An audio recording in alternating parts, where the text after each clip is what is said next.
For those just starting out, to those who built their reputation in the detail industry, navigating the course is a daily grind. This is Play-by-Play with industry professionals tackling topics and offering tips to help improve your game plan. Now, here's your play-by-play.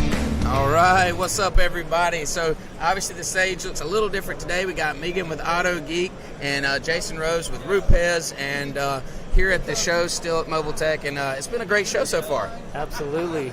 Yeah. Very busy. Yeah, it has been, and you know, it's awesome that, you know, to get this kind of attendance and participation from detailers. Some of the guys, they struggle to get to these things or struggle to see the value in coming to them. But, you know, it seems like everybody that's been here today and through the trainings have really been, you know, geared up and excited about the show. Yeah, I haven't heard from anybody that was disappointed that they came. Right. I mean, they've all valued the attendance at the education classes, at the expo booths, and connecting. Yeah. The main theme I'm hearing from people is they're really excited about actually face-to-face connections right now. Absolutely. You know, we've come through times where this hasn't been an option, especially not having it last year. And, you know, people still having concerns about getting out in the past. And so now it's kind of take a breath and be able to meet with people again and interact. And the networking is what it's all about. You know, detailers, you know, they do a lot online in these Facebook groups and stuff, but when you really meet in person, that's where that connection's made. And, you know, I really enjoy and value that, and that's why I love these shows, because you get to put a face with a name, and it's not just behind a social media account. So. Right. I think it's great that the customers come up. You know, you've been doing business with them forever, but you've never physically seen or met them. Right. And it just kind of helps bring that relationship together. So, like when you said networking, this show is completely about networking. That's what it's about. Yeah. That's what it's about. It's not all the sell here at the show. It's meeting with people, and it's extending those relationships. And detailers are passionate. You know, we talked about brand loyalty, and I know Rupez experiences this because I'm guilty of it. You know, when a detailer picks a product, it's not just because they have tried everyone and that's their best one. It's like they like that one and they swear by it and they live by it. Yeah. And so when you get to meet those people that you've been selling to for so long or doing business with for so long and actually interact with them and feel that passion, it's fun. Yeah, it really is. Yeah. So training, you guys, you did some training here during the education day. What classes did you do? Oh, wow. Well, we actually slotted in a whole day of education classes, so every hour on the hour we did classes all day. Wow. This is for Rupez? Or for Rupez, yeah. And we did one class for the IDA schedule, but Sure. there was 7 hours of classes on Thursday, the education day. So, and even though it was just, you know, day before yesterday, it seems like such a long time ago. It really does. It does, and you know, they were packed. I know when I knew I was in trouble when I had to stand in line for my own class, and I'm like, "What are you guys waiting on?" And I'm like, my class. We're in trouble." So you guys had some classes as well? Yep, Justin taught a couple classes for us on Thursday. And the one thing I thought was really interesting is I was looking on Facebook, is I saw a lot of people say they wish the education was 2 days. Yes, absolutely. So that's a good thing to hear, because it means they're picking up from, you know, what they're getting. And me and you had talked about it. Sometimes 45 minutes just isn't enough. No, it's not. And it's amazing, you know, you got this big topic. You know, mine was marine detailing. Okay, and so when I was asked to do it, I said, well, I got 45 minutes, you know, including Q&A. Q&A can be 45 minutes, you know, and usually it is, okay? So what do I do here? So we basically, I skimmed through marine detailing, you know, the basics, and then I wrote up a little ebook that they could take with them that kind of drilled into it a little deeper, so they got something out of it. That way, if I missed it or didn't have time, and I ended up running over, I think you were following me. Was it you following me that I ran over? Yeah, I looked down. I was supposed to be done at 3:45, and it's like, let me see how much time I have. It's 3:55, and I'm like, oh god, whoops. And then you're getting a stare down from the next from everybody. Yeah, so I'm sorry. Good time to apologize. Well, so, you know, speaking about these events, obviously they're great for our industry. They're great to help push, you know, this connection. What do you guys have coming up? I mean, is there anything big planned in the future? I know SDC's obviously in June, so you guys are going to participate? Absolutely, yeah. Wonderful. We did SDC for the first time last year, and I thought it was a great event. Yeah. I mean, anytime that detailers get together at that scale. Yes. As a company and personally speaking, I just want to be there. Absolutely. Yeah. Same here. So Auto Geek will be a big presence there, I'm sure. We are. I think me and you are sponsoring. Yeah, we are. I really feel like that's a beautiful footprint for a good show. It This is. show's fabulous. Yeah. But we mix a little bit PDR. We have to share, Yeah. and we want our own plate, Yeah. Like Yeah. sharing, but it's really nice for one time for us to go, and it's just solid detailing. It is, and then you get to hyper focus on that. You know that everybody there is interested in what you're talking about, and we love the PDR guys. I have a lot of good friends in that industry, and friends with a lot of the suppliers. But STC being able to solely focus on our industry and knowing that everyone there is there for us it's a lot of fun, and it's important. And I think it's going to be an even better show this year. I think that was the first year that they had it there at the convention center and all, and it's a beautiful facility. And I know they're just they're working on. I was up there at a training facility at a training event a few weeks ago and saw that they were just steadily improving on it. So it's they're been great. finishing out the building. Yeah, they are. And I gotta, while we're talking about STC, I just gotta give kudos to Daryl. Yeah. Because he just put his heart and soul into that event. Absolutely. And he did a fantastic job. And coming from event planning, I own an event planning business, and it's not easy. Like, these things don't just fall together. No. We do a big boat show in Mobile, and there's a lot of moving parts to something like this, and so it's unpaid time. People don't understand. They think you set up a map and it fills up, and you just bank cash in the bank, and it just don't work like that. There's a lot of unpaid time and hours. So you're right. Shout out to Daryl for putting together such a great event. So training events. I know you're coming to my shop when you leave here. Yes. We're super pumped about that. But going to spend a day or so with us? Yeah, and I appreciate you guys setting it up because if I'm going to get on a plane, I'm going to pack my bags and I'm going to go somewhere. Right. I try to put as much meat on the bone as I can, and Absolutely. so we hitched your training onto this wagon here at Mobile Tech, and so it's going to be exciting. I know you have a great team there, and you've got a couple different teams. A team working on boats, a team working on cars. That's and right. We're going to do a good training for you guys tomorrow or Monday. Yeah, well, we're looking forward to it. I've been hyping the guys up. Alberto comes out every year to our shop, and then Jason Brennan came this past time. And we invite all the detailers in our area. It's free. We don't charge anything. And we invite all the detailers in, and they do a training for those guys. And my staff kind of helps out. Of course, they get some value out of it, but they help out as much. So to be able to do something specifically for them and say, hey, this is for us, I think that it's really cool. And they're all hyped up, so they're looking forward to it. And then you guys got some trainings going on, I'm sure? We do. I actually had to pull up some notes because we have a little bit more than usual. We have a boot camp in February, but that one has already sold out. And then we're doing a Marine 31 boat class. Really? That's in March with Nathan Warren and Justin Lovato. Absolutely. And then we are doing, with Mr. Rose here, we're doing the American Muscle Car Museum with Rupes. Yeah. Everybody loves to get in there if they ever can. Of I know course. You've probably been in that Yes, shop. absolutely. It's Yep. beautiful. We've got that going on in May, and then I think we're still working on an official Bigfoot class. out in that museum. Yeah. And then we have a boot camp again in September. So. And the thing about these classes, and this is, are these trainings, and I'm a huge proponent for them. I push them all the time. I go speak at a lot of them. But when I started, there wasn't many. There was not many at all. 10 years ago, it was, you could catch a forum online and maybe, learn a little bit about, but it was like learning from the seat of your pants. It's expensive, and you're going to mess up, and, it's some things you don't forget. But now they have, these detailers, especially the new ones and the existing ones, they have access to trainings like this that just, take you to the next level. You don't have to learn by mistakes. You can really go in there and hone your skills before you're selling those skills. And I think it's, it just helps professionalize our industry, helps take us to that next level. Yeah, absolutely. I obviously have a biased opinion about training. I'm sure. But I do, even if I wasn't a trainer, I would be telling detailers just get as much education because things change. The paint changes, the cars change, the technology changes, trends in consumer, buying habits change. Right. So you might get hit with a pandemic and you got to figure out how to be surviving in that. And So yeah, just the constant education. It's not like go to one class and then you're done. And you learn it all. It's like you got to keep learning every year, every chance you get.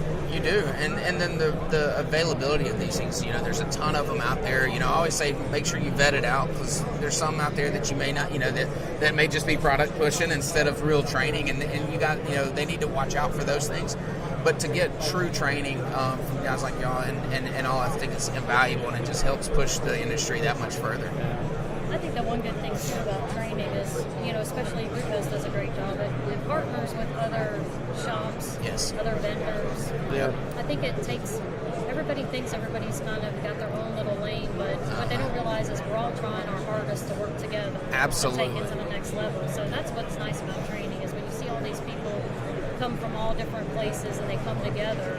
And work together, Yes. And We've been very fortunate to get a bunch of different people in the same building, trying to accomplish the same goal for these people. So it's a nice feeling. Well, it is, and I mean, and you look at IGL, their training facility. Obviously, they sell ceramic coatings, but they've had other ceramic coating companies and offered them the training facility. And that's, I think that our industry needs to learn that, we're all working together to do the best and provide the best products and, to educate the best. Even with software, all of us guys, the 4 leading softwares out there, we all talk amongst each other. We want the best product. Now, we all have different features and we all have different things that we offer within it. And whatever's right for your business is the one you should take. But we know that as a whole, it's just helping to improve and again, professionalize our industry, so that way we can charge for the services that we're providing, and it just all follows suit.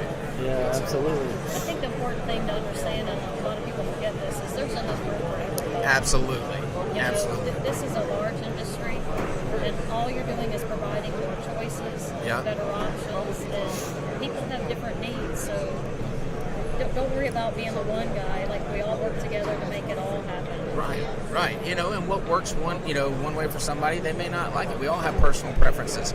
But detailers they're very loyal. I mean, they, when you talk about, hey, this is what I use. I mean, look, I'm guilty with Rupes, not just because he's sitting here.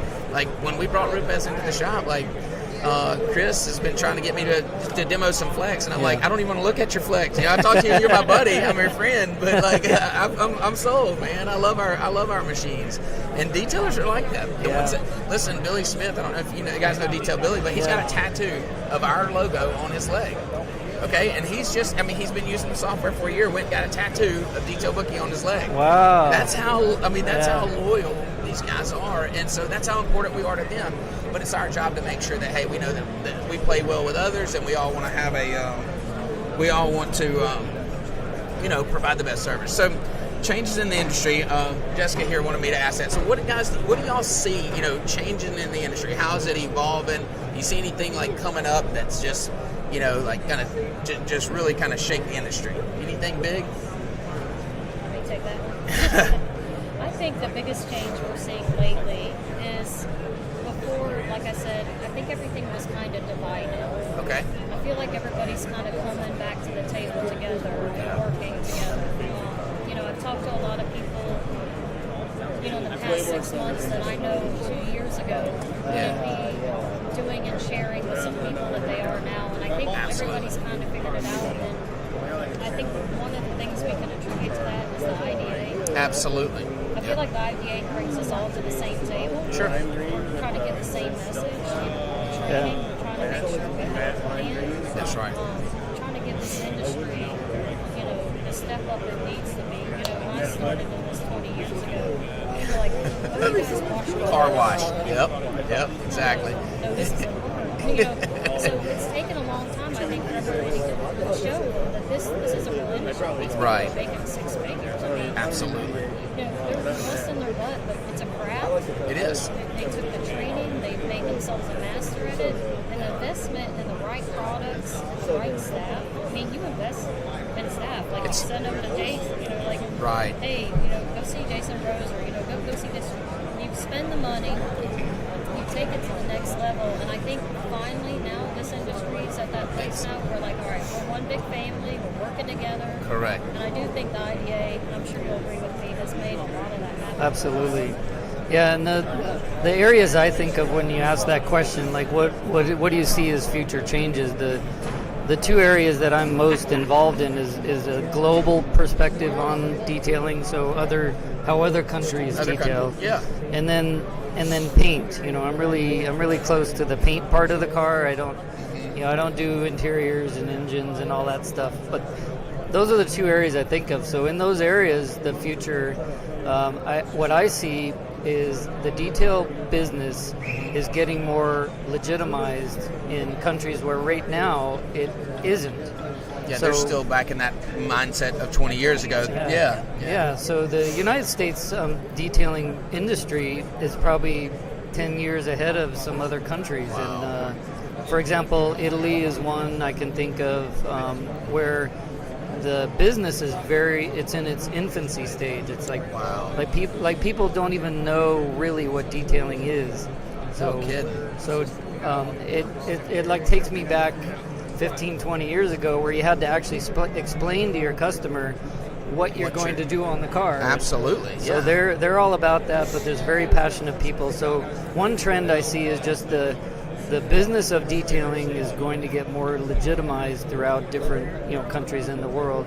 And then on the paint side, there's some definite trends. I did a class on this on Thursday, but I really I'm on a soapbox. I'm kind of like waving my arms, warning detailers, because the trend in paint thickness over the last 5 years, and I've been tracking it for 5 years, is getting thinner and thinner on late model cars. And this is a big concern, and detailers need to think about this, because the incidence of detailers cutting through or burning through or damaging paint is going to increase now. Absolutely it is. So it's just something people need to be prepared and for. the amount of work that you can do, even if you're not burning through, are you causing more harm than good as you're correcting? And the thinner the paint gets, the margin of that starts to minimize. And so at what point do we say, hey, we can't do this much corrective work because we're doing more harm than good? No, and you're absolutely right, because and I feel kind of bad, a little bit of guilt about this, because for decades I've been one of the people that creating products, creating systems to quickly remove paint defects. Let's get in there and rip out scratches, right? Yeah. Well, we can no longer think that way right now. We have to abandon the let's mow it down and get it done fast. Right, the grip and rip. It's more of a strategic approach and preserving what's there instead of just mow it down or grip and rip. Paint thickness preservation is something we all need to be thinking more about. And the good thing about it is these gauges that are helping us do that are evolving. I mean, there's some really, really good ones out there, and they don't break the bank. I mean, you can get them, for reasonable. I think that's helping the industry understand that.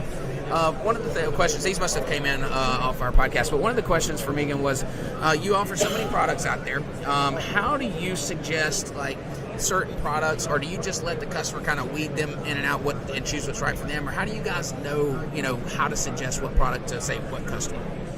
Well, I will tell you, we have a really good staff of technicians on the phone. Okay. That's one thing I think that kind of just sets us apart. You're going to call in, you're going to talk to somebody, they've been trained. Right.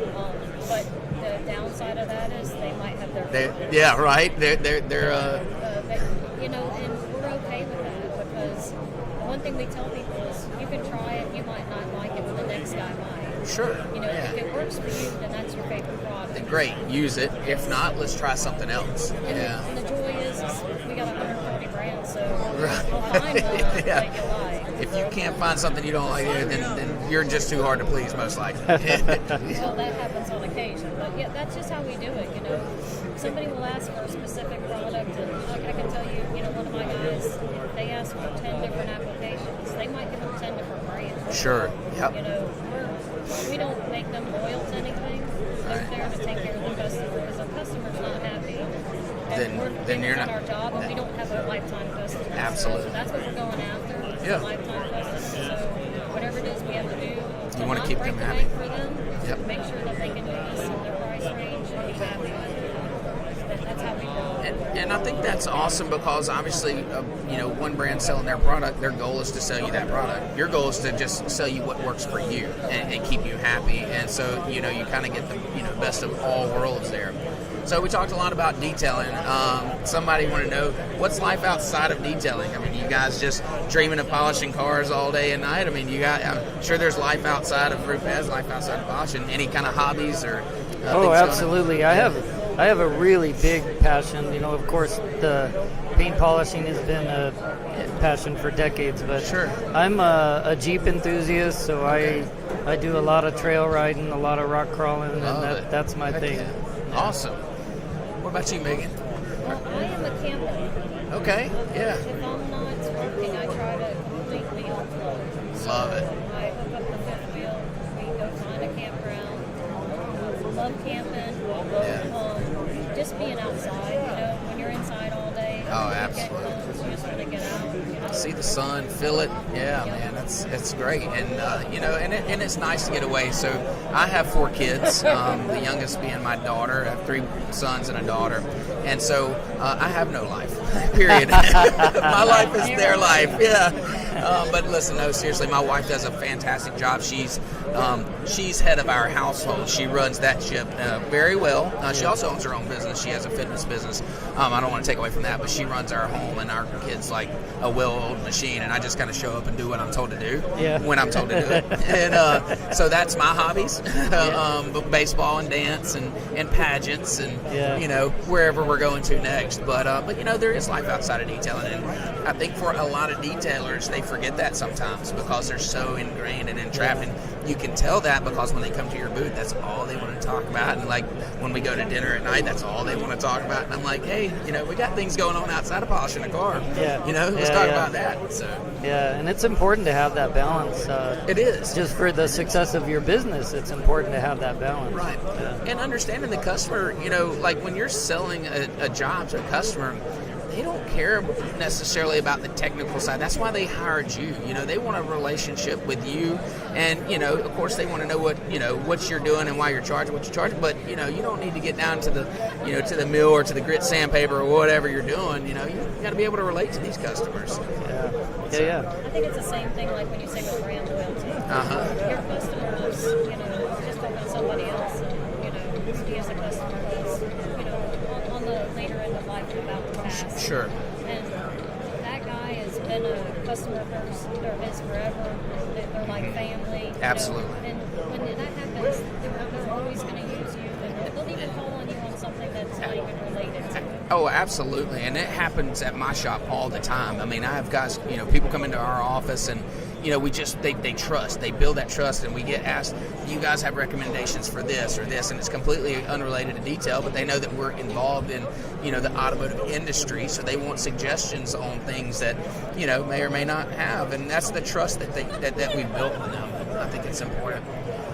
One other question that I want to ask you guys is, and this is something that I focus a lot on our podcast, is the business side of things. I detailed all my own stuff for years and years and years, and then I started detailing professionally around 10 years ago. Okay, but my mindset was to not hang on a polisher, for years and years. I wanted to run a business, and a lot of that's an issue I think in our industry, that they don't think that way. I think that a lot of them are detailers first, and then if business is going great. But what kind of business advice would you give to detailers listening out there that maybe struggle with that side? Well, like you said, there is a point in the growth of a detail business where the decision needs to be made: am I going to scale up beyond me? Right. And that's an important decision to make. And I've actually talked to detailers where they decided, I'm not going to scale up.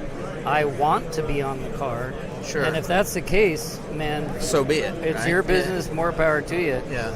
But there is a limitation on the revenue, and because only one person can do one person's work. So, right. But other detailers have decided, I'm going to scale up. And it's a very challenging thing for a lot of detailers to give up that buffer. And it is. I think it's attached to pride. It's an art, like you mentioned. It's an art, and so there's a lot of pride attached to being the best detailer. And so to pass that torch over to the next guy and know that he's going to mess up at some point, it's a tough thing to stomach for a lot of these guys. Yeah. I think too, and I can speak for me and you. I don't think Dustin, you're in our age group, but okay. When you're at your age, I will be soon. You're going to catch up. Yeah, right. If you're lucky. You need an exit plan because your body's not going to go DR. That's right. I'll be 50 in a year. Same old. If you were detailing for a living and it was just you would have backed out by now and found a situation. Sure. And so I look at some of these detailers and they're single owner operators still. Yep. And I'm thinking that shoulder. You can't do this forever, man. Right. And so I think you have to have an exit plan, and it's not that you're exiting the building, but am I bringing in somebody and training them? Right. Am I going to take that management move, or maybe it's just you need to find diversify and find another avenue of income. But absolutely. You can't expect your body to go. Yeah. It's a hard job on the body, and it's labor intensive. It sure is. It sure is. It's very physical. People understand that the body takes a beating, the vibration, and Correct.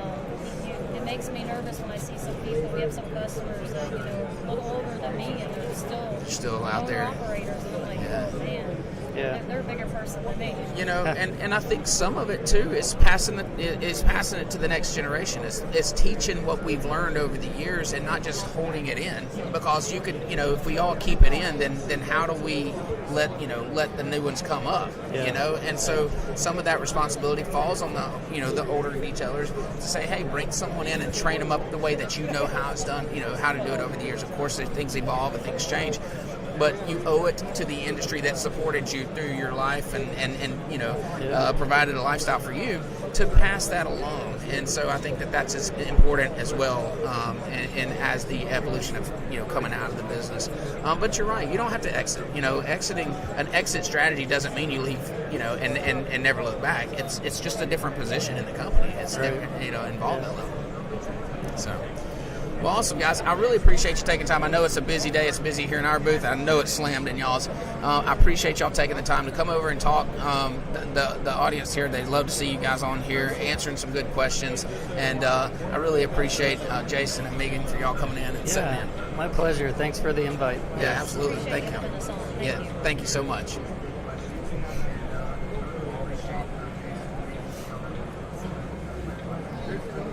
Yeah, she's off. It's got a delay. We may still be live but muted, so just a heads up. It'll be muted for sure. Listen, that was awesome. Great conversation. Thank y'all. It was. You guys do a good job with this. Well, we try, and I try to come at it from a different perspective. I don't want to sit up here and talk about detailing all the time, okay? I love detailing, I have a passion for it, but I really think the business side needs to be focused on, these guys that when they come to me and they say, I've got to be making money, there's money in the checkbook, or look at my notebook at how many jobs I did last year, and say, well, we need a system.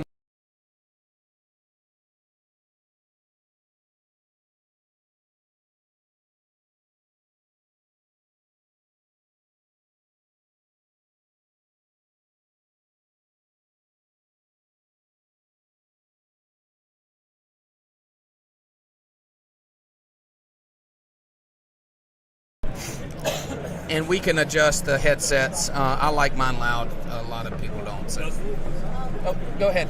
I'm going to do the intro and all of that again. Oh yeah, I like it. I love it. So yeah. So during the intro, she'll hold us, and we won't talk during the intro because it'll come back through. All right. And then I'll introduce you guys into the show, and we'll just jump right in. Perfect. By the way, don't. The screen has got a huge delay, and you'll get confused. So just focus. I was watching that when Jason Rose was For talking. those just starting out, to those who built their reputation, in the detail industry, navigating the course is a daily grind. This is Play by Play with industry professionals tackling topics and offering tips to help improve your game plan. Now, here's your play-by-play. All right, what's up, everybody? Man, I'm here with the two biggest guys in the building. I don't know about the industry, the building for sure. So Joe and Cody Kimball, Kimball's hands-on detailing. Kimball's hands-on detailing, and you guys are super well known in our industry. I mean, you know, y'all are the face of it, in my opinion. You guys are, you know, walking around here doing the thing here at Mobile Tech. But you know, I've asked everybody that sat down at this table, and I want to ask you guys, what if I was a detailer and I didn't make it here to this show? What would I be missing? What do you do here, and what would a guy that maybe didn't make it? What's he missing? Oh man, so one of the biggest reasons that we actually come to like Mobile Tech, STC, SEMA, Sure, is the networking. Yeah, Networking, because we, at the end of the day, you know, we're our industry. Yes, an industry, but we're a huge family. absolutely. But for me, when I come to these, when I come to the events like this, is I look over to see who's coming, what brands are coming, see what kind of new products they have to offer. Yep. And I actually create kind of a list. Okay, I'm going to go to this booth, this booth, this booth. But again, at the end of the day, it's a lot of networking. It's a lot of hanging out. So what you got going on, man? You just walking around, shooting the breeze, drinking a beer, or what? That's all there is to it. I'm loving it. You know, the biggest reason we come here, like Joe said, is to network. Yeah. It's great seeing all the new products, all the new services people are offering, but getting to see everyone from our industry, getting to collaborate, getting to talk, it's just, I love it. It is, and it's a face with a name. A lot of times, you know, we all follow each other on social media, and we're all kind of, you feel somewhat connected.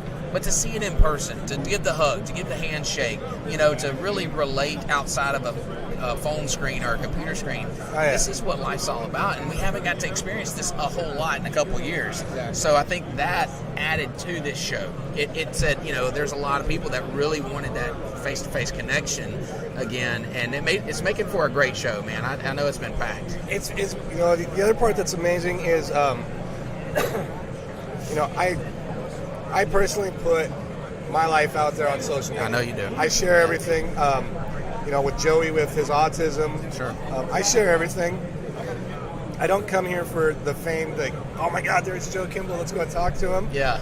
But By the way, that happens. It does happen. Yeah. It happens for everybody. I mean, even watching, people are like, Dustin, you know, they're super excited.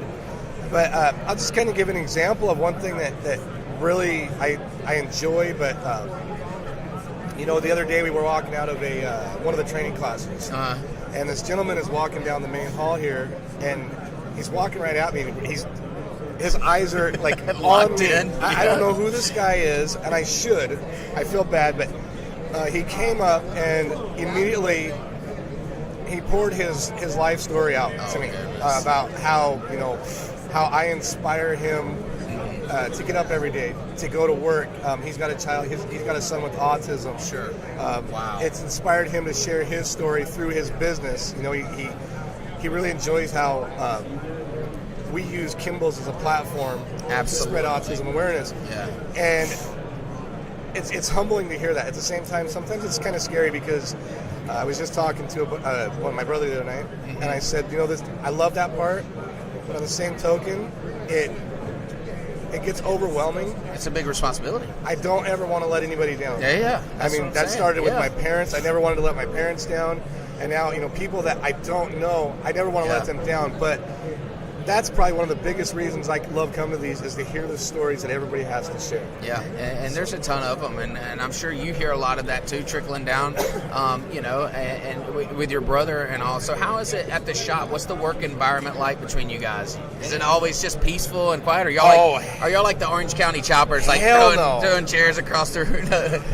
We used to have one of our team members who used to always tell us, you guys need to do a reality show. See, that's what I think too. I think you guys do. Like Orange County Detailer would be throwing chairs on the wall. And like, that's how I envision you guys. Like, that's how I want it anyway. I know you guys are like, you're big softies, really. I mean, you know, but like, we argue over the stupidest crap. Do y'all really? But I am really hard on. I'm hard on Cody.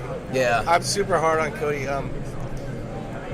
Well, you know his potential, right? You know what he's getting. Yeah. I'm proud of my kid, man. Yeah. Every day I wake up, I'm proud. I get to work right side by side with my son. Yeah. I do get super hard on him. My wife, being the office manager, gets mad. Yeah. But she's like, 'cause she never wants to take sides. Mama bear. Yeah.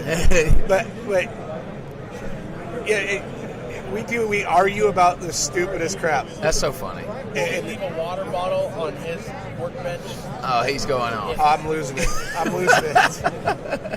What's one of the things like you've done like you just absolutely lost over? I mean, what's one of the big ones? Oh, this is a really easy one.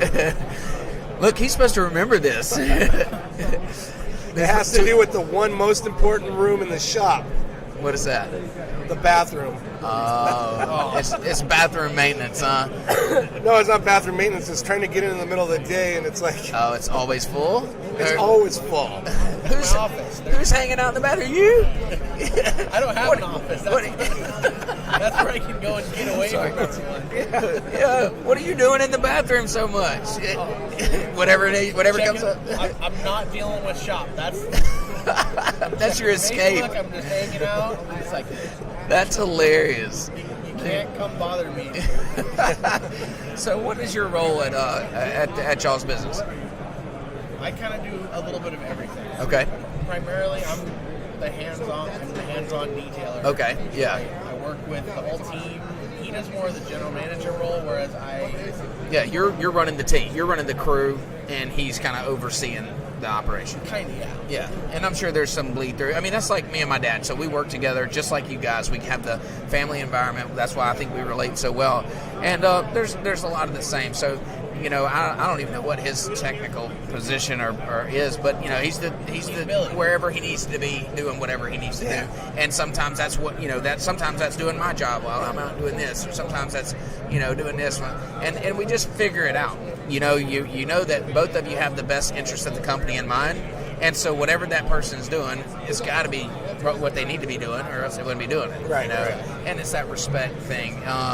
But I'd imagine having the whole family there is a different aspect. It's just me and him there family wise. My wife comes in and asks when's lunch every day, but that's the only involvement she has is what time is lunch, or where are we going for lunch. That's Joey.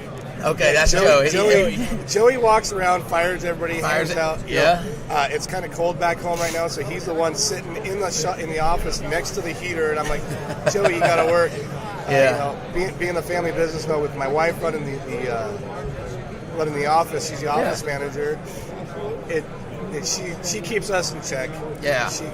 And then my daughter, she now is taking on more of a role at the shop. Is she really? She actually is the office manager on the weekends now.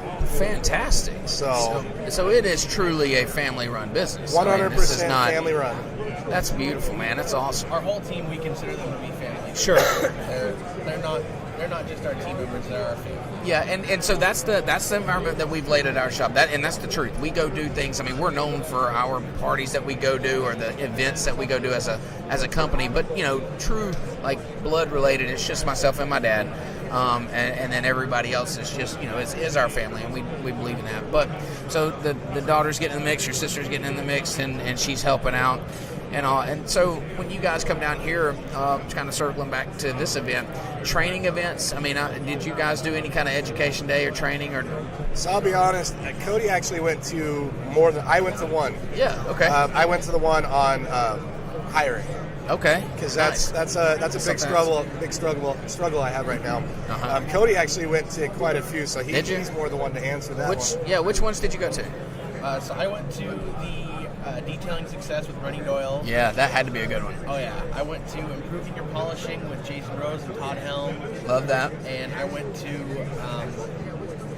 Profits with Marcy Tran. Love it. So yeah, I got an interview with Marcy Tran coming up next week. We were supposed to do it this past week, we were just too busy. Me too. Yeah, and I said, look, I've been down here for 10 days in Orlando, and I had to speak at a training event last Thursday or Friday.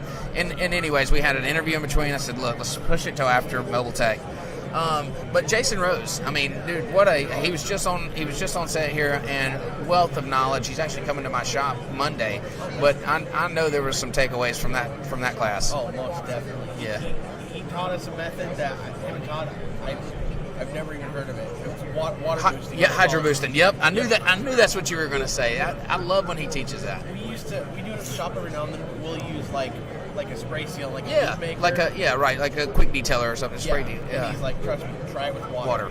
Plain Water. water, you get enough lubrication, you don't over lubricate it where you Yeah. actually reverse polish and mess it up. Yeah, if it's you're getting a haze on the, especially on the black, really soft paint that you just can't get, man, just spritz it and it like kind of reactivates that polish that's in the pad still, and man, it will make a great finish. It's crazy. So that's awesome. So, you guys, any big events coming up that you know that you are going to do? I know that there's this one, there's SEMA, there's SDC. Are you guys going to make it to SDC or? We'll definitely be at SDC. Right. I believe SDC we're going to bring the whole family. Oh man, that's we're working wonderful. on it. Unless Allie has a softball tournament or something. Sure. But that weekend that's a tough one because that's actually Allie's birthday weekend. Oh man. So we got to do something. We got to do something for her there for her birthday. Exactly. That's what we do. Yeah. And then SEMA, we never miss SEMA. SEMA's been that's our deal every year. This year's going to be a little bit different because we're actually going to rent a big house, and we are bringing the whole team this year. See, man, and that's awesome. That's what we do everywhere we go. We do rent a house, and because we bring the whole crew, and then we actually shared a house. And look, this was against my better judgment. We shared a house with the IGL guys, and I don't know if you know, but they party a lot. These guys are wild. And so look, the first few days. Marcus was down and Mike, and so like we didn't have anything to do, so we're playing spades literally all night, and nice. We're just having fun. And then as the show was starting and we had to jump in there, I was like, look guys, I'm shutting it down. I got a long day and I'm not going in there with a hangover or going in there with lack of sleep. So but it's been a lot of fun to do that. So I know going to SEMA with your whole crew is going to be a ton of fun. It's going to be a load of fun. A couple of our team, they're not 21 yet, but I'm like, you know what? We're going to go down. I think we're going to just all jump in the Escalade. That way we can split it between all the drivers. Absolutely. That's cruise down, and we're going to let each team member kind of figure out, like, what do you want to do? Let's go do it. Do a thing for them. Yeah. That's awesome. We get to come back from these, and, these always hang up in the office, right? And we show pictures and we talk about everything we did. Yeah. And I watch their faces; they're just like right on. You had fun, but we were back here working. Back here working, making you money. Yeah. And it's time to actually step out and involve the team more.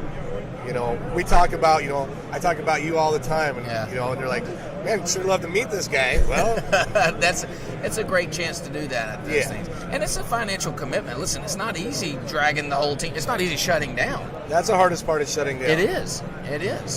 So, but I think it's worth it. At the right time, the right place. You bring them in, you let them enjoy themselves, you let them meet the industry and see that, hey, it's bigger than what this shop. And our guys, they. It feels like that sometimes. It feels like you're in the world all on your own, and then you come to an event like this and you see, hey, everybody's fighting the same problems. Everybody has that pain in the ass customer. Everybody, burns through some pain at some point. And you can talk to everybody here that's experienced every one of those. Well, the detailing industry, it's a big family, and that's why we always try to push the family aspect of the shop. We always try to do stuff with our team that involves it. We take them to the fair every year. See, I love it. Every week or two, we'll shut down at lunch and we'll do a big team lunch. We'll go buy everyone lunch and sit and what do you want to talk about? Anything on your mind?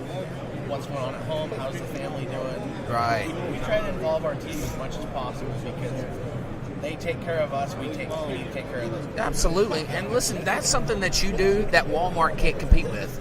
That these big companies and corporations, they can't compete with. No. So when you talk about what is the benefit of working for you guys or my company, is listen, we're here with you. We're gonna grow as a family and as a team, and as this company succeeds, you're gonna succeed. And we're going to do a lot of fun stuff along the way, and they can't do that. Here's what you do, here's the manual, read this, this is what you're going to get paid. You show up at this time, you leave at this time. You're a robot, okay? You're a number. With us, it's interactive. We have our kickball tournament. We have a booze cruise. We have a tubing trip. We have, we did paintball. We do these things to go out and enjoy each other away from work. We all work our butts off when we're there. But it's nice to go out and let your hair down, have a couple beers, cruise down the river or whatever, and enjoy each other. Enjoy the company. So that's the best part. That's awesome. So as you walked around here, have you seen anybody like that you weren't expecting, or anything like just kind of caught your eye, like new products, new people here, anything like that? I gotta be honest, not really. I mean, I knew most everybody that was going to be here. Sure. But again, like I was talking about earlier, it's surprising that when people come up and they know me. Yeah, right. And they tell their story, and I feel bad because I'm like, man, I want to address them by name. And, I know. Half the time their name tags are backwards. Isn't that the worst? Yeah, it's like you just reach over, you're like, yeah. Okay, hey, yeah. So, but no, that's most everybody that were here. We knew it was going to be here. Sure. What about you? See anything, new products or anything that you wanted to try out, or? It's kind of tough. I can't think of any off the top of my head. Sure. There's definitely, I know there's tons. There are, I'm sure, and I haven't had a chance to walk around either that much. We walked around a little bit this morning. Me and Joel had a few minutes to walk the show, and man, the booths look great. The suppliers have really went over the top with their setups. Everything looks fantastic around here. Amazing. The booths, everything is on point. Every booth. It is, and there's a lot of effort that goes into this. So participation from the detailers is crucial. The more that participates, the more that we can all do to make these things bigger and better. And so, I'm a proponent. I try to push these events all the time. Anytime we talk about something, we want you guys to participate and come out and see it. So, we talk a lot about business. Obviously you went to a hiring class. What kind of business advice would you give to new detailers, someone that's new in the industry, and if you could give them one piece of advice, what would that be? Oh man, you know what? This is a really easy one. Okay. And this is actually not my advice. It was advice from Bob Myers. Okay. So I think it was last year. I think it was last year we were watching the IDA Awards on via the web because nobody could go get anywhere. Yeah. And so I literally messaged Bob afterwards and I said, awards are great, but the awards don't pay my bills. Right. But at the end of the day, I said when I leave this industry, when I step away, I'd love to have my name up there with the IDA Hall of Fame guys. Absolutely. Maybe not as a Hall of Fame inductee, but a nominee or something, just to have my name associated with that. And I still have his message on my phone. I won't get rid of it. I'm actually putting on a poster board that's going to go in my shop. The first thing he said was, stay in your lane. Oh, really? Stay in your lane. Yeah. So don't worry about what everybody else is doing because that's right. That's going to drag you down. And I've been involved. I mean, we all know we've all done pulled into that little deal. There's always the detailing drama going on. And there is. The more you sink your claws into it, the more it brings your mood down. It brings the vibe down. You can't let yourself get wrapped up in all that. Oh man, for every 5 minutes that you take worrying about what the guy down the street is doing or the guy across town, whatever, every 5 minutes you worry about that is an hour lost in your own business. That's an hour you're not making money because of that. That's right. And those are things you can't control anyway. You don't affect what those guys are thinking about or saying. And so if you take up brain space with that, that's something that you don't affect anyway. Yeah. So you just do you and then let those cards fall where they lay, Yeah. The other part was be honest. Yeah. Be honest with your crew. Be honest with your family. Be honest with your community. Be honest with your clients. That's a really big one, and that's a really big one for me right now because there's a lot of I want to say this the right way because I don't really want to anger anybody, but sure. There's a lot of these guys that are coming out right now that are self-proclaimed marketing guys. Yes, absolutely. And there's a lot of lies being told about companies. There sure is. It's not just unfair to that company. It's unfair to the client. It's unfair to everybody around you. Yeah. So that's the other part. Just being honest. And the biggest piece of advice that out of that whole thing too was never stop learning. Right. The day you think you know everything about this industry, shut your business down and go do something else. You'll get dumped on your head quick. So Cody, you can go business or you can go a skill. What would you offer somebody that's just jumping into the industry, don't know anything, just getting their feet wet? What would you recommend or suggest to them? My biggest piece of advice, that I can honestly offer: find a mentor. Yes. Find someone who they've been in your shoes before. Find someone who can help you not only with, hey, I can't get this black denali finishing out properly. Right. Find someone who, hey, I don't know how to file my taxes this year. Find someone who can help you in every aspect of your business. Right. And that's great. And so a lot of that takes a humble, it takes humbleness. You can't come into it with all this pride in the world and say, I'm going to take over, I'm going to do this, or I'm going to do that. You really got to come into it and say, hey, I'm going to run into things that I don't know the answer to, and I got to be willing to ask for help.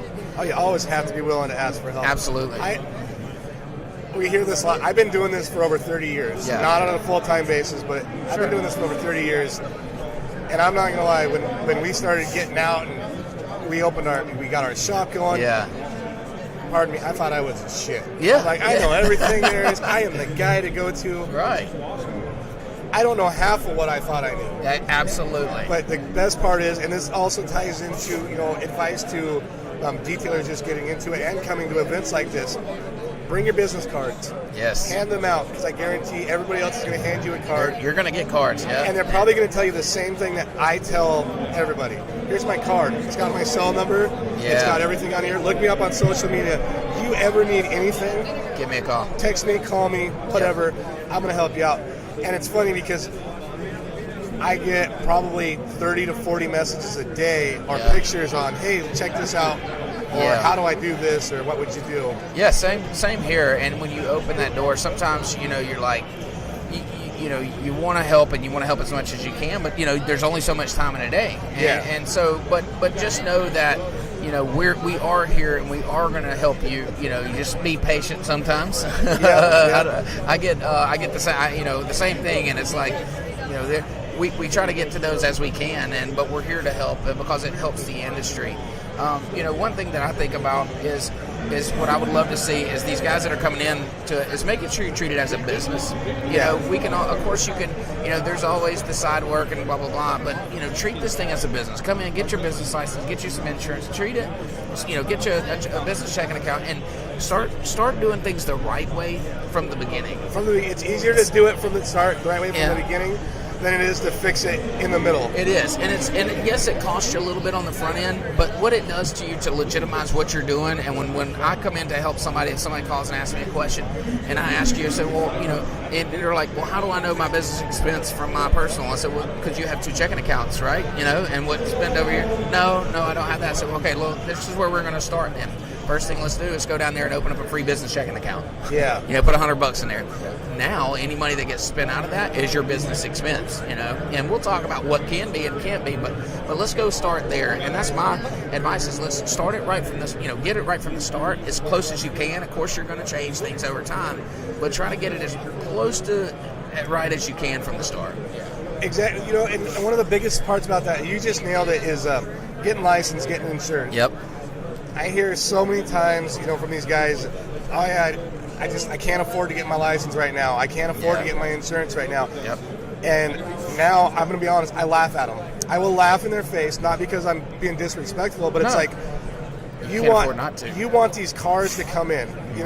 People look at the big shops like yours, like ours, Justin Lobato's, all that. They want those cars. Absolutely. And by all means, more power to them. But what they don't understand is that $250,000, $400,000 Ferrari. Yeah. The windshield alone on that is about $12,000. Right. And takes 4 to 7 months to get in. Yeah. Do you have that money to take care of that? Yeah, that's right. If you can't go buy the business license or insurance. Or you're working and something happens and your garage burns down and you burn that car, do you have the $500,000 to go buy that car for that customer? Yeah. Chances are you don't. Yep. So I try and push people, go get your license and insurance first. Absolutely. And when it comes to insurance, that's another big part is, a lot of guys, like we came from mobile. Yeah. Opened a brick and mortar. We thought, man, our mobile insurance is covering everything. No. Until we got with our new insurance agent, and he's like, Joe, I've known you for 40 years. I've seen the cars you do. Yeah. You are not insured for any of that. And it was like, that was an eye-opening experience, wasn't it? Huge eye-opener. So those are things that these people, stepping in, they need to realize that. They sure do. Be legitimate from day one. That's right. A funny story about insurance. I always tell this. So we just came off the road doing mobile detailing 6 or 8 months ago. I stopped and brought everybody in shop. It was a very hard decision for me to make, but I'm so happy. Like looking back, I'm like, I should have done it 2 years ago. Okay, brings everybody together. We're in a controlled environment where we got enough business at the shop, plus some to justify it. But we did very large boats out on the road. Well, so I came up with this. I wanted to shoot this video, and I wanted it for marketing. So we were doing this big boat. It was a sport fish. It was a Viking. It was a 68-foot Viking. Okay, and in this shoot, we'd put on our harnesses. So normally that we would go up to the tower, we would harness up, and we would, polish them, the bright work or the brow or whatever on harnesses. Well, this one time we wasn't really in a dangerous area, but we positioned the cameras to make it look like it. So we were all, roped off and all. And I get a call that, like 2 days later from my insurance guy, and he's like, dude, what are y'all doing hanging off the side of this boat? My underwriter called, and he's following y'all social media, and he sees you hanging off this boat. Like, what are y'all doing? And I'm like, bro, look, I said, we did it. I said, I can show you the real pictures where we were like literally, 6 feet off the water or whatever. He's like, man, they called me panicking because y'all look like y'all were hanging 60 feet in the air, polishing this metal and stuff. And, it's just funny. Those things happen over time, and you learn. Like, these guys are following our social media. Like, the underwriter is watching what we're doing. Oh, yeah. And so think about that. If you're underinsured, and just like he said, man, I can't believe you didn't have this covered, and you assumed that risk, but you didn't know. Had no clue. Yeah. Had no clue. And that's part of the reason that we started the Detailers Network group, where we had you on. Yeah. Every Thursday, 5 o'clock Pacific Standard Time. It's a Right. Zoom call. That's kind of the other reason we started that, is because we wanted to share that information. Like that's invaluable, and it's free. We are literally. What do you have to do? You have to log onto your computer or your phone to Zoom, get on the call, listen, That's it. and then if you have Free questions, information. it's all about helping the industry grow, because the better that guy is, the better we are. Absolutely, and that's where the future is. So. Yeah. Listen, I appreciate you guys' time. I know y'all got some more walking around to do and talking to everybody, socializing, but appreciate you taking time out to come up here and talk to us and answer questions. I know that everybody listening values y'all's opinions, and I really do appreciate you coming on. Thank y'all. No, we appreciate you having us on here. It's always a blast. I love it. Awesome. Thanks, guys. Thank you.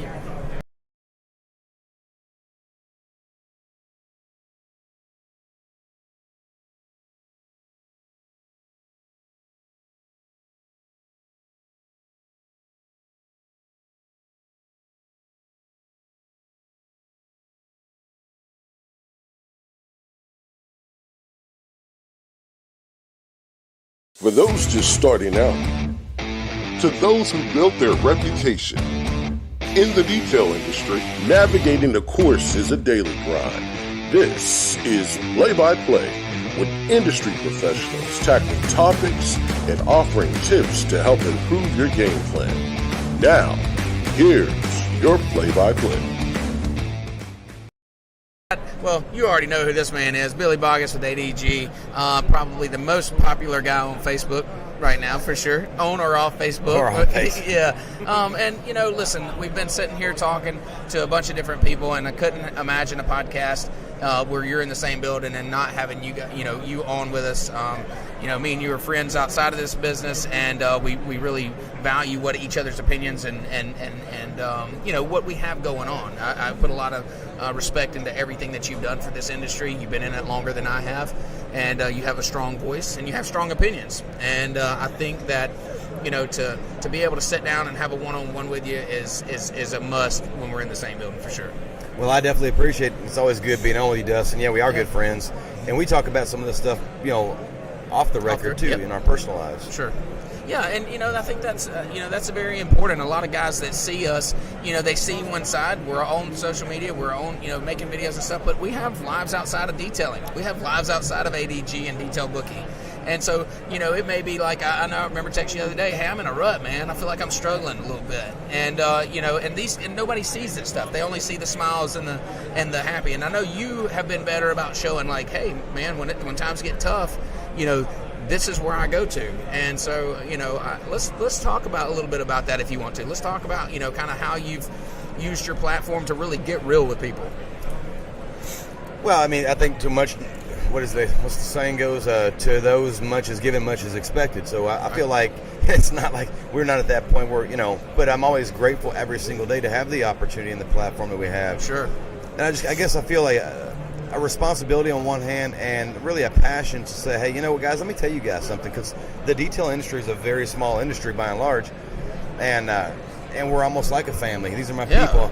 When I want to talk to somebody, I want to talk to my people. And we've talked about this before. You have two families, the family of origin and your family of choice, right? So maybe somebody says, well, I can't really talk to my family. Well, this industry has a family, and you'll make friends in this family. But I try to share to the people in this community, in this family, hey, man, if you're ever experiencing this, try that. Right. So you win. Right, because you've been there, right? It's all based on experience. This isn't just something that we opened debate page 37 and said, okay, I think we'll talk about this today. This is built on experience, and look, we've been through the shit. We know what it feels like to go through some of these issues. So if you can help someone out, isn't it our responsibility to pass that along? Yeah, I think that's also why these podcasts are so valuable, is because when I'm getting down, if I pull out my phone, and everybody's got one these days, you have a choice every single day when you get up, what mood you want to be in. It's not always going to be an easy day, but you got podcasts, you got YouTube. I know I spend my days when I'm in a rut or I feel like I need some nuggets. I'll go into a business podcast and listen to it. So there's value in these podcasts. Instead of filling your brains with bubble gum, fill it with good stuff that's going to help you grow. That's right, and there's so many opportunities for that. One thing that I've done recently, and just got this from reading books and following great people, is to not check my phone first thing in the morning. You mentioned it. Hey, it depends on what kind of mood you're in. Your phone controls a lot of that. And if you instantly go to problems, like if you pull up your phone and then there's messages from a customer or whatever, and it positions your day. How's your day going to be now? Are you dealing with issues as soon as you wake up, or are you checking notifications and kind of like toxifying your brain with this stuff early morning, or do you spend that time kind of reflecting on what you're doing and personally? Well, and this took me a while, probably 2 years to really dial in. I don't know that I would say I've mastered it yet. Sure. But I want to protect my garden. My mind's a garden. Yeah. My mind is going to give me my energy that I need. Everything that we need to succeed and win in life, we have in us already. We just got to know how to tap into it. So I want to protect my mind, especially in the morning when I have the most mental energy. So typically I'll get up in the morning. I don't check social media at all. I don't check emails. I'll go into a podcast while I'm taking a shower because I want my brain thinking in the right way, a winning mindset to start the day. Right. Because also, doing what I do, I have to write a lot, whether it's a label or a blog or this or maybe a newsletter. Yeah. I want to make sure that garden it's got no contamination in it. Right. It's fresh. Yeah, we can get our best writing done because ultimately the reason we do the writing is to benefit other people. How can I benefit you if I don't benefit myself? How can you benefit somebody else if you don't take care of yourself and benefit yourself? Yeah. And so we're talking about things, obviously, people that follow this, they want to hear about detailing and all, but, this is as important, if not more important than the detailing side. Listen, just about anybody can grab a polisher and figure it out over time. But running the business and running like a good, just a healthy lifestyle and bettering yourself, and that all plays a big part of it. And that's crucial. That's very crucial. Well, there's only a certain level of detailing skill that you're going to learn that's going to give you the most return on that investment. What I'm saying is people put more emphasis on trying to become a better detailer, maybe to attain skills that necessarily you won't always use. Right? That's not, you got to figure out where your money's coming from and take that extra time to take care of your faith, family, fitness, and finance. All the things, because I'll tell you what, whether you run a detailing business, a polisher in that detailing business, or you go decide 5 years from now to run a taco stand, learning how to take care of your faith, family, fitness, finance, protect your mind, those same tools are going to transfer over to no matter what you do in life. That carries to everything you do no matter what, and you're only going to be so good of a polisher for so long of a time. Health's going to come into play, and in reality, you should be, when we started detailing business, I know I had the mindset that I wasn't planning to polish the rest of my life. Like I didn't start the business to polish the rest of my life or be the best polisher. I started the business because it's a business, and I wanted to run it like that. So I knew immediately, I'm going to learn these skills, I'm going to hone these skills, and I'm going to pass them on down. And that's something that you have to do, in order to scale. I get calls all the time. Well, how do you hire? How do you, nobody can do it as good. This is the common, nobody can do it as good as I can. Well, you know what? You weren't that great when you first started either, but you had an opportunity. Giving these guys that coming in, teaching them how to do it, and giving them opportunity to fuck up. They're going to mess up. You messed up. You got to fix it. So you do that, and that's how you bring in people and hire them. But you can't do that if you're trapped in the mindset of I'm the best, and I'm the only one that's ever going to be the best. One of the things that immediately when you say that it comes to mind is guys need to understand something, and this might rub some people wrong, but I'm going to give you some truth here. Love it. Nobody said that you were going to be a successful entrepreneur. Just because you want to be a business owner doesn't mean you're going to be successful. Just because you bought a business license. That doesn't mean anything. Winning doesn't care. Life doesn't owe you anything, and nobody's coming to save you. Right. And just so if you think along the way, maybe being an entrepreneur isn't exactly what I wanted because it's a lot harder and more brutal, there's nothing wrong with taking those skills, honing those skills, and going to be an intrapreneur. Absolutely. You could be a number 2 or a number 3 man in somebody else's vision. Yep. Right, and that's not a step down. That's what fits you best and where you're able to perform at the highest peak. Because, again, detailers, listen to me.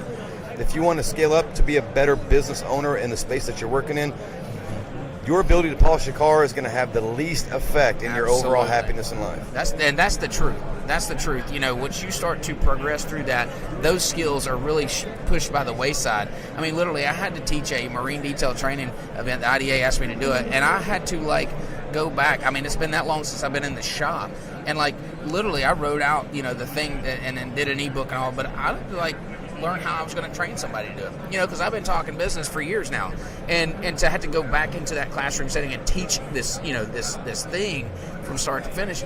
Hey man, I had to go back and learn it. But that shows you that the success doesn't come because I was a good boat washer. It's because I knew how to run a business, or I learned how to run a business over time, and that's the skill set that's missing predominantly in this industry, or not valued. They're ready. They want to get paint perfect, but they don't want to know how to run their business perfect. Well, I was in that position. I learned how to sand paint, and I take Corvettes, and I would sand all the orange peel out and bring them up, and I'm like, I took a lot of pride in what I did, sure. But I can't pass that on. Right. If I get hit by a train tomorrow, I can't take that technical skill that I developed and pass it on to my kids. I can't do that. But what I can do is there's a level of fulfillment. I think when you truly are a happy person, you realize that you've gotten about as good as you can get technical skill.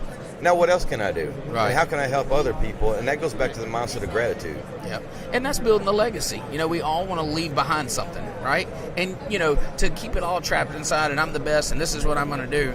The only people that really remember you are the owners of the cars that fixed it. Well, guess what? They're going to get sold. They're going to move on, blah, blah, blah. But if you're building a legacy, if you're really impacting the people around you, then that carries on, well past your being. And I think that's important. That's what we all really want to do. And so to do that, it doesn't get, you don't find that, behind the polisher every day. There's got to be more to it than just that. Oh, there's definitely got to be more to it. And we were talking off camera before we got on this podcast, and we were talking about one of the takeaways that I noticed at this MTE. Mind you, this is the first mobile tech that we've had in 2 years, right? Due to COVID, there hasn't been one in 2 years. But a lot of the people in this industry, because it's so small, we know each other. We know each other personally. Yep. And the conversations that we've had this week, compared to 4 years ago or even 2 years ago. It's night and day, man. You can see the growth in people. So that tells me that the message is getting out. It's resonating, and people are taking it, running with it, and growing. Yeah, and this is one of the things that I'm behind the most, and you can tell it in our software. The software network is I value. Yes, we're competition, but the market is so big. We can't possibly own it all. Even all of us. So work together, and that's what a lot of these suppliers. I mean, we had a meet and greet, IGL and us at Senior Frogs, but everybody was there, man. Everybody was having beers together, having shots together, just hugging and having fun, and that's what it's all about, man. It's not about who had the most sales or who's doing the most. Dude, it's a community, it's a family that we're building. Room full of winners, and even just out of here. I mean, I've been on my competitors' podcasts. I talk to my competitors. Hell, some of my competitors are my mentors, But a rising tide raises all ships. I love it, and it's never been more true than what you see in this industry. It's right there in front of you. Yeah, and it's not always been like that, though. And I think that, like you said, over the last few years, it's really starting to come together. I don't know that the detachment. I think that might have helped. I think everybody coming, being away from each other, not being able to come to this, having that break. might have said, okay, when we get back together, we're going to do this thing a little differently, and hopefully that carries on. I know that we're going to try to push it from our end, and but everybody's got to be pushing together, and that goes for the detailers too. They need to realize that just because there's a shop 10 miles down the road, that listen, it doesn't matter. There's more cars and boats and trucks than all of us can do put together. So learn what you're great at, sell your service, and stop worrying about what Tom's doing down the road. Yeah, just focus on where you're going. If you're driving down the road looking at what somebody else is doing, you're probably going to end up in a ditch, right? Yeah. All right. And competition is a good thing because it makes everybody better. It makes everybody better. And you never know, again, I never visualized 26 years ago that I'd be doing a podcast and owning a brand. You're right. I couldn't visualize that, so there's no possible way that people out there listening to this could say, well, I'm going to be polishing cars 10 years from now. There's a very good chance that you're not going to be. Yep. There he is. So let's talk a little bit about, you using social media. You've used it for a platform for years, and I know that you've got some other stuff in the works coming out, but I don't want to get to the meat and bones of that, but I do want to talk about, you've had some videos lately that you might have poked the fire some. Yeah. What do what's the real agenda there? What's the real push or message that you would like to get out? I feel like this is a great time to do it. Yeah, I would like guys to know that, I don't come out here yelling at people. There's been comments, and listen, let me say this first. 80% of the noise comes from 20% of the people. All right, The loudest noise comes from the cheapest seats. Yep. But when I'm getting passionate out there, it's because I care. And some guys will be like, "Well, Billy's angry."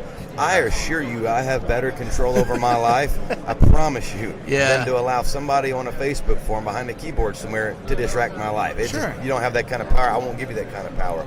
It's passion, man. It's passion. And I love that. Like that's the way I am. I get passionate at my shop. I get passionate, and that's how you truly know when somebody cares. And the softies around the industry, listen, if you're not ready to hear that, then you can easily scroll down. Like, we don't trap you. It's not coming in. It's not piped into your house or to your ears. Yeah, you chose to open up the app. Right? The great coach Nick Saban, Yeah. A man I greatly admire, and a lot of people be like, well, he tells you the way it is. Sure. Call him an asshole. It's direct. But he gets results. So absolutely. I don't have to like somebody to let them, for them to have value in my life. There are brands that I buy from that I don't agree with their politics or whatever, but I'm not that petty. So I wish that our industry would not be that pity, and I hope that people understand that the passion comes from making mistakes. Sure. Yeah. That's exactly right. We've been there. We've done that. And listen, I do what's right for my business. It ain't got nothing to do with my beliefs over here. If someone says something, I don't really agree with that. That doesn't change. If that's what's right for my business, we're doing business. And everybody's going to have different opinions. Everybody's going to say things differently or whatever. And you shouldn't be so into your feelings that you can't accept that, or at least at bare minimum change the channel, move the thing. Whoa. Lights went out. All right. Well, I tell you what, guys, this thing all resonates, and just like the same tools we were talking about earlier that you can move to and apply in different areas. Sure. If you're the kind of person that lets petty things really offend you, you're going to limit your growth potential. You're telling the universe, I don't like winning. You're telling the universe, I'm a petty person. And with great things comes great responsibility. Well, you're never going to be able to handle the responsibility at the next level if you can't handle the things at this level. That's right. So I like to talk about business. There's enough detailing podcasts around. If you had one piece of advice you could give to a new detailer, he's jumping in the industry, he's new to it. What one piece of advice would you give to them? I would say get some training. Okay, if you can afford to get some training, maybe buy one polisher. But I'm going to tell you something, man. You can make a lot of money in this industry with no polisher. No ceramic coating. That goes back to approaching this from a business mindset. So what I would do is recommend, and I so wish that I could tell you guys that we have one. Yeah. We don't have that yet, but get some knowledge under your belt and go with somebody, a trainer that you believe is going to put you on the right track. But you have to ask yourself this question: do I want to collect pads, polishers, and polishes, or do I want to collect money and make something out of this thing? And if you want to make something out of